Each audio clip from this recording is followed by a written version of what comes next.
और आप लोग फटाफट से अपना कलम कॉपी लेकर बैठ जाइए, ताकि सारे प्रश्न इसमें जो होने वाला है वो बोर्ड लेवल का प्रश्न होने वाला है। तो इस वीडियो को अंत तक देखिए और चलिए करते हैं क्या हिंदी का मोस्ट वीवी ऑब्जेक्टिव। तो यहाँ पर हमारा पहला नंबर प्रश्न क्या कह रहा है कि पंडित क्या वो कि पंडित चंद्रधर शर्मा गुलेरी की कहानी है। पंडित चंद्रधर शर्मा जी गुलेरी जी की कहानी है, वह कौन है बाबू? तो आप लोगों को पता होगा वो है उसने कहा था। क्या वो उसने कहा था जो कहानी है वो पंडित चंद्रधर शर्मा गुलेरी जी द्वारा लिखा गया है। तो यहाँ पर राइट आंसर हो जाएगा ऑप्शन नंबर डी। वो हमारा 2 नंबर प्रश्न यहाँ पर क्या कह रहा है, ध्यान से देखिएगा कि गुलेरी जी ने क्या वो कि गुलेरी जी ने कुल कितनी कहानियाँ लिखी। कि गुलेरी जी जो है वह कुल कितने कहानियाँ लिखे थे? तो बाबू कुल 3 कहानियाँ लिखे थे। क्या बाबू? कुल 3 कहानियाँ लिखा था गुलेरी जी, आप लोग याद रखिएगा, कुल 3 कहानियाँ लिखे थे। यहाँ पर राइट आंसर हो जाएगा ऑप्शन नंबर सी। यहाँ पर देखिए 3 नंबर प्रश्न हमारा क्या कह रहा है कि उसने कहा था किस प्रकार की कहानी है। उसने कहा था जो कहानी है बाबू वह किस प्रकार की कहानी है, जो कौन लिखे थे बाबू? तो ये आप लोगों को पता है कि चंद्रधर शर्मा गुलेरी जो लिखे हुए थे, उसने कहा था कहानी वह किस प्रकार की कहानी है। तो वो हमारा है बाबू कैसे, वो है चरित्र प्रदान। कैसा बाबू? चरित्र प्रदान की कहानी है। यहाँ पर राइट आंसर हो जाएगा ऑप्शन नंबर सी। हमारा 4 नंबर प्रश्न यहाँ पर क्या कह रहा है कि अष्टछाव में किस प्रकार के कवि सम्मिलित है। क्या बाबू? कि अष्ट प्रकार में जो है वह किस प्रकार के कवि सम्मिलित थे? तो ये थे बाबू कृष्ण भक्त। कैसे है? तो कृष्ण भक्त जो कवि थे वह सम्मिलित थे। यहाँ पर भी right answer option number C हो जाएगा। यहाँ पर देखिए हमारा अगला नंबर प्रश्न क्या कह रहा है कि जागिए ब्रज कुमार। यहाँ ब्रजराज कुमार संबोधन किसके लिए है? क्या हो? यहाँ ब्रजराज संबोधन जो है वह किसके लिए है? तो वो है हमारे बाबू कृष्ण के लिए। क्या बाबू? वह कृष्ण के लिए बोला जाता है कि जागे ब्रज कुमार। यहाँ ब्रज राजकुमार का मतलब क्या हो जाएगा? कृष्ण को बोला जाता है। ओके, यहाँ पर भी right answer option number C हो जाएगा। ओके, चलिए नेक्स्ट प्रश्न की ओर। हमारा 6 नंबर प्रश्न यहाँ पर ध्यान से देखिए क्या कह रहा है कि संपूर्ण क्रांति के रचनाकार कौन है। क्या बाबू? संपूर्ण क्रांति के जो रचनाकार है वह कौन है? तो यार सर लोगों को पता होगा कि संपूर्ण क्रांति के रचनाकार कौन है?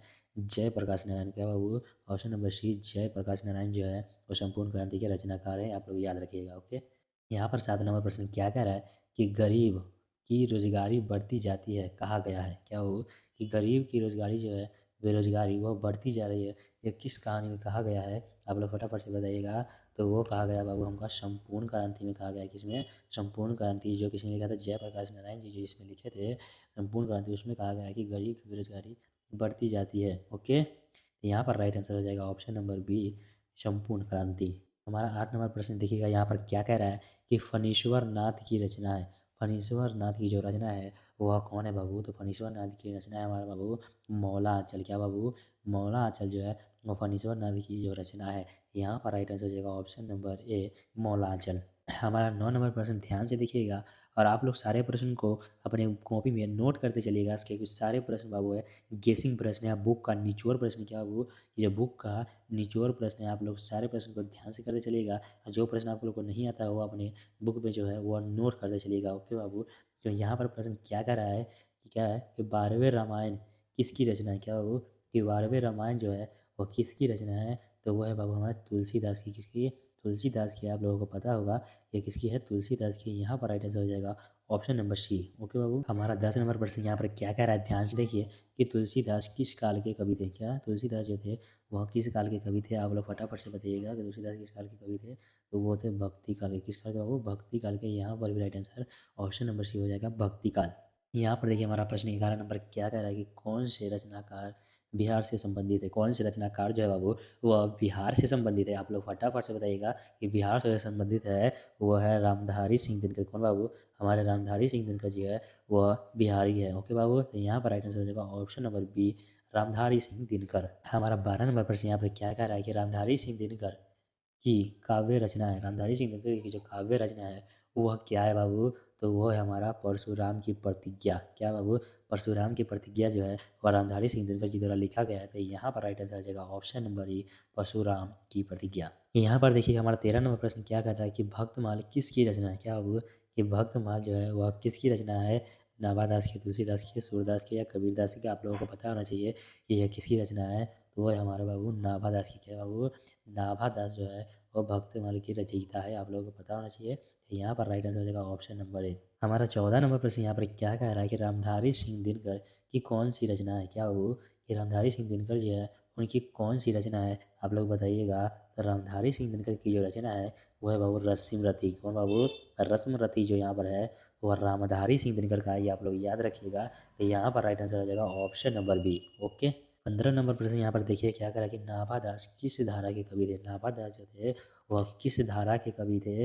राम भक्त धारा के, कृष्ण भक्त धारा के, क्या हो, या निर्गुण उपासक धारा के, या तंत्र मंत्र धारा के। जल्दी जल्दी से आप लोग बताइएगा। तो वो तो बाबू हमारा क्या, तो सगुन उपासक राम भक्त धारा के कवि थे। किसके, सगुन उपासक राम भक्त धारा के कवि थे। यहाँ पर राइट आंसर हो जाएगा ऑप्शन नंबर ए। हमारा यहाँ पर 16वां प्रश्न क्या कह रहा है, ध्यान से देखिएगा कि किस कहानी का शीर्षक ग्रीन है। क्या बाबू, कि किस कहानी का जो शीर्षक है वह ग्रीन है, फटाफट से बताइएगा। तो वो है हमारा रोज। क्या बाबू, रोज कहानी जो है उसका शीर्षक ग्रीन, यहाँ पर याद रखिएगा। इसका राइट आंसर करिएगा ऑप्शन नंबर बी। हमारा पर यहाँ पर 17वां प्रश्न क्या कह रहा है, ध्यान से देखिएगा कि आयज्ञ ने कितने सप्तकों का संपादन किया। क्या बाबू, कि आयज्ञ ने जो है वह कितने सप्तकों का संपादन किया था। तो वो किया था बाबू 4 सप्तकों का। कितना, 4 शतकों का संपादन किया था। तो यहाँ पर राइट आंसर हो जाएगा ऑप्शन नंबर डी। यहाँ पर देखिएगा हमारा 18 नंबर प्रश्न क्या कह रहा है कि रोज इनमें से क्या है। क्या बाबू, कि रोज जो है वह क्या है, कहानी है, निबंध है, उपन्यास है, आलोचना है, क्या है बाबू। तो रोज जो है बाबू वह कहानी है हमारा। क्या है बाबू, रोज जो है एक कहानी है। तो यहाँ पर राइट आंसर हो जाएगा ऑप्शन नंबर ए। और यहाँ पर प्रश्न क्या कह रहा है कि छत्रसाल दशक किन की रचना है। क्या बाबू, कि छत्रसाल दशक जो है वह किन की रचना है। तो छत्रसाल दशक हमारे भूषण जी की रचना है। किस बाबू, भूषण की रचना है। यहाँ पर राइट आंसर हो जाएगा ऑप्शन नंबर बी। यहाँ पर प्रश्न क्या कह रहा है कि कवि भूषण को भूषण की उपाधि किसने दी थी। क्या बाबू, कि कवि भूषण को जो है भूषण की उपाधि जो है किसने दिया था। तो भूषण की उपाधि दिया था बाबू कौन, तो राजा रुद्र शाह जो थे उसने, किसने दिया था, राजा रुद्र शाह जो है वो कवि भूषण को भूषण की उपाधि दिए थे। तो यहाँ पर राइट आंसर हो जाएगा ऑप्शन नंबर बी। यहाँ 21 नंबर प्रश्न को ध्यान से देखिए क्या कह रहा है कि जायसी ने अपनी आंखों की तुलना किससे की।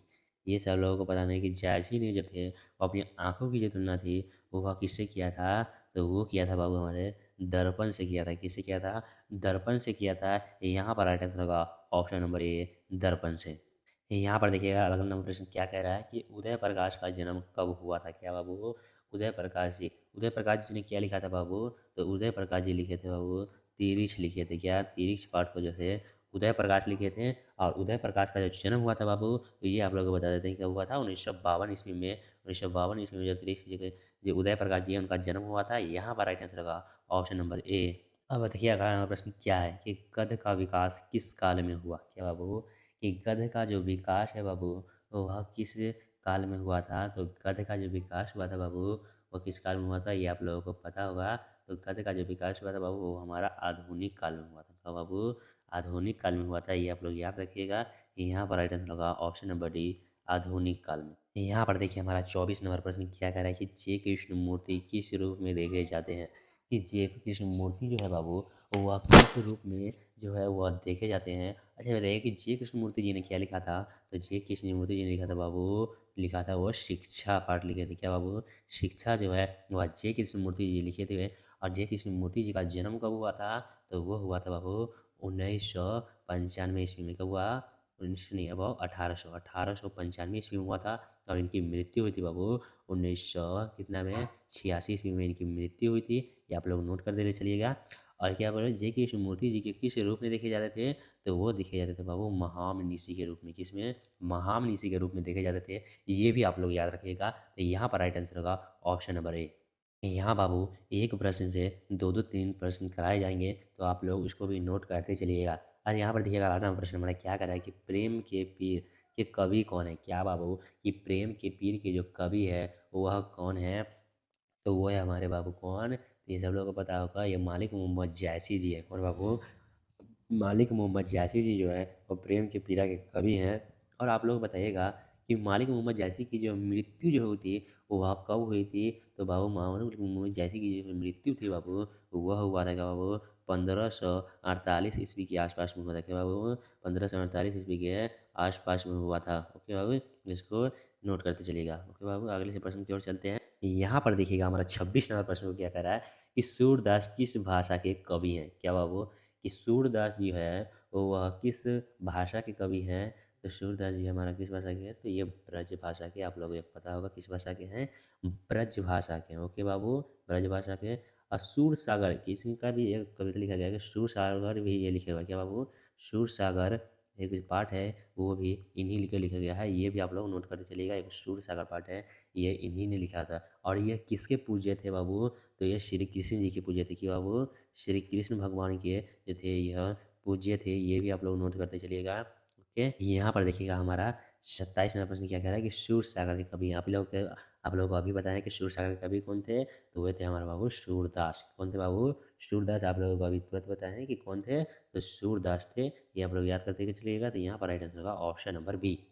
ये देखिए हमारा 28 नंबर प्रश्न क्या कह रहा है कि तुलसीदास के दीक्षा गुरु कौन थे। क्या बाबू, अब बात होती है तुलसीदास की, तो तुलसीदास का जो जन्म हुआ था बाबू, वो हुआ था 1543 ईस्वी में, और इनकी मृत्यु हुई थी बाबू, क्या हुआ था बाबू, 1623 ईस्वी में। ये आप लोग नोट करते चलिएगा। अब पूछ रहा है कि तुलसीदास के जो दीक्षा गुरु थे बाबू, तुलसीदास के दीक्षा गुरु वो कौन थे, तो वो थे बाबू नरहरिया दास। कौन थे हमारे, नरहरिया दास थे। यहाँ इसका राइट आंसर होगा ऑप्शन नंबर डी। और तुलसीदास जी का एक पाठ जो लिखा हुआ है बाबू, वो क्या है, ये आप लोग को याद करना है। तो वो है हमारा बाबू कौन, तो तुलसीदास जी जो एक पाठ लिखे थे बाबू, उसका नाम था क्या, गीतावली। क्या था बाबू, गीतावली उसका नाम था। ये आप लोग याद रखिएगा कि गीतावली जो है ये भी तुलसीदास जी के द्वारा लिखा गया है। यहाँ देखिएगा हमारा अगला प्रश्न क्या कह रहा है कि रामचरितमानस निम्न में से क्या है। ये रामचरितमानस, क्या बाबू, ये रामचरितमानस जो है, जो किसके द्वारा लिखा गया था, तो वो तुलसीदास जी के द्वारा लिखा गया था। किसके, तुलसीदास जी के द्वारा लिखा गया रामचरितमानस।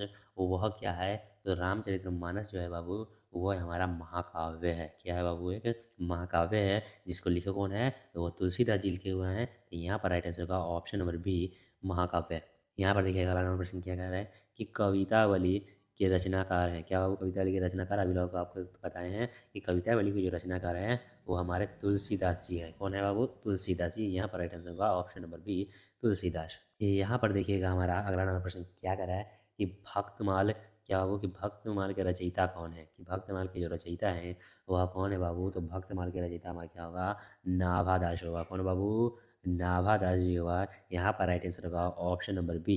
और देखिए 32 नंबर प्रश्न इधर क्या कह रहा है कि भूषण किस काल के कवि हैं। क्या बाबू, कि भूषण जो है वह किस काल के कवि हैं, तो भूषण जो है बाबू वह सब लोगों को पता होगा, वो हैं रीति काल के कवि। कौन है बाबू, रीति काल के कवि है। यहाँ पर राइट आंसर होगा ऑप्शन नंबर बी, रीति काल के। ओके बाबू, देखिएगा हमारा 33वां प्रश्न क्या कह रहा है कि नाभादास का काव्य रचना क्षेत्र था। क्या वो, कि नाभादास जो थे वह किस क्षेत्र से जो अपना काव्य रचना करते थे, किस क्षेत्र से बिलोंग करते थे, ये आप लोगों को बताना है। तो नाभादास जी है वो किस है, वह वृंदावन से थे। क्या हुआ बाबू को, वह वृंदावन से थे, जहाँ श्री कृष्ण जी निवास करते हैं, वृंदावन से। यहाँ पर राइट आंसर होगा ऑप्शन नंबर सी। यहाँ देखिएगा हमारा 34 नंबर प्रश्न क्या कह रहा है कि शिव बावनी में कितने मुक्तक हैं। क्या बाबू, कि शिव बावनी जो है उसमें कितने मुक्तक हैं, तो उसमें बाबू 52 मुक्तक है। कितने, 52 मुक्तक है। ये आप लोगों को याद रखिएगा कितने मुक्तक है, तो वो है 52 मुक्तक। यहाँ पर राइट आंसर होगा ऑप्शन नंबर सी। क्या बाबू, यहाँ पर राइट आंसर होगा ऑप्शन नंबर सी हो जाएगा। यही अगर पूछता है कि हनुमान बाबू में कितने आती हैं, हनुमान बाबू में जो कितने मुक्तक हैं, तो वो होगा हमारा कितना बाबू, वो 44 है। कितने बाबू, 44। ये आप लोग याद रखिएगा। यहाँ पर देखिए हमारा अगला प्रश्न क्या कह रहा है कि जयशंकर प्रसाद का महाकाव्य है। क्या बाबू, कि जयशंकर प्रसाद का जो महाकाव्य है बाबू वह क्या है, तो जयशंकर प्रसाद का जो महाकाव्य है वह है कामायनी। क्या है बाबू, कामायनी है। ये आप लोगों को पता होगा। तो यहाँ पर राइट आंसर होगा ऑप्शन नंबर ए। यहाँ पर देखिएगा हमारा 36 नंबर प्रश्न जो है वो क्या कह रहा है कि सुभद्रा कुमारी चौहान का जन्म कब हुआ। क्या बाबू, की सुभद्रा कुमारी चौहान का जो जन्म हुआ था वह कब हुआ था, तो वो हुआ था बाबू हमारा 16 अगस्त 1940 में। कब हुआ था बाबू, 16 अगस्त 1940 में जो है सुभद्रा कुमारी जी का जन्म हुआ था। यहाँ पर राइट आंसर होगा ऑप्शन नंबर डी। ओके बाबू, इनकी जो मृत्यु हुई थी वह कैसे हुई थी, तो वह हुआ था बाबू कार दुर्घटना में। क्या बाबू, कार दुर्घटना में हुआ था। ये आप लोग याद रखिएगा, कार दुर्घटना में। क्या बाबू, कार दुर्घटना में इनकी मृत्यु हुई थी। ये भी आप लोग याद रखिएगा, ये भी प्रश्न बोर्ड एग्जाम में बार बार पूछे जाते हैं कि तितली उपन्यास किसकी रचना है। क्या बाबू, कि तितली उपन्यास जो है वह किसकी रचना है, ये आप लोगों को बताना है। तो तितली उपन्यास जो है बाबू वह किसकी रचना है, तो वो है बाबू जयशंकर प्रसाद की। किसकी है बाबू, जयशंकर प्रसाद जी की रचना है। यहाँ पर राइट आंसर होगा ऑप्शन नंबर बी। अगला नंबर प्रश्न यहाँ पर देखिए क्या कह रहा है कि कवियों के कवि किन्हें कहा गया है। ये सभी लोगों को बताना चाहिए कि कवियों के कवि जो है कहा गया है बाबू, वो किसे कहा गया है, तो वो कहा गया है शमशेर बहादुर सिंह के। क्या बाबू, शमशेर बहादुर सिंह का जो है कवियों के कवि कहा गया है? तो यहाँ पर राइट आंसर होगा option number A Shamsher Bahadur Singh. के 39 नंबर प्रश्न ध्यान से क्या कह रहा है कि गुलामी का नशा नामक नाटक के लेखक कौन है? क्या बाबू, ये गुलामी का नशा नामक नाटक का जो रचनाकार है बाबू, वह कौन है? तो वो है बाबू हमारा ठाकुर लक्ष्मण सिंह। कौन है बाबू? ठाकुर लक्ष्मण सिंह। यहाँ पर राइट आंसर होगा option number C Thakur Lakshman Singh. अगला नंबर प्रश्न को देखिएगा बाबू क्या कह रहा है कि उषा शीर्षक कविता के कवि हैं। कि बाबू की उषा शीर्षक कविता के जो कवि हैं वह कौन है? तो उषा शीर्षक कविता के जो कवि हैं बाबू वह कौन है? ये सभी लोगों को पता होना चाहिए कि उषा उषा शीर्षक कवि कौन है? वह है बाबू शमशेर बहादुर सिंह। कौन है बाबू? शमशेर बहादुर सिंह। यहाँ पर राइट आंसर होगा ऑप्शन नंबर ए।